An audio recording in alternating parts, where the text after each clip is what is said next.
महाराज, विवाह का प्रस्ताव किसी वरदान से कम नहीं। मैं जल्दी ही विचार करके आपको अपना निर्णय सुना दूंगी। जब चंपाकली घर लौटी और अपने पिता रामदीन को यह समाचार सुनाया तो रामदीन के चेहरे पर खुशी और डर का मिलाजुला भाव था। बेटी, एक किसान के लिए ये किसी स्वप्न जैसा है कि उसकी बेटी रानी बने। पर याद रखना, राजा की इच्छा ही कानून होती है।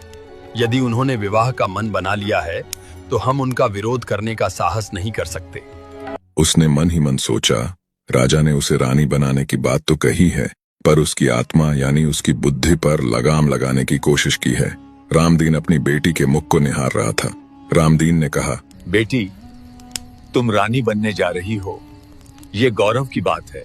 पर याद रखना, वो एक राजा है और राजा का स्वभाव उस चंचल पवन की तरह होता है जो कभी शीतल झोंका बनकर सहलाती है तो कभी बवंडर बनकर सब कुछ उजाड़ देती है। जो पुरुष अपनी पसंद की वस्तु पाने के लिए इतना उतावला होता है, वो उसे नापसंद होने पर उतनी ही निर्दयता से त्याग भी देता है। आगे कहा, इसलिए मेरी एक बात गांठ बांध ले, यहाँ की चीजों को कभी मत फेंकना। न जाने कब तुम उस राजा को नापसंद आ जाओ और तुम्हें वापस अपनी इस मिट्टी की गोद में लौटना पड़े।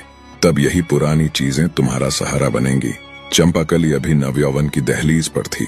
उसकी आंखों में भविष्य के इंद्रधनुषी सपने थे और अगला भाग देखने के लिए कम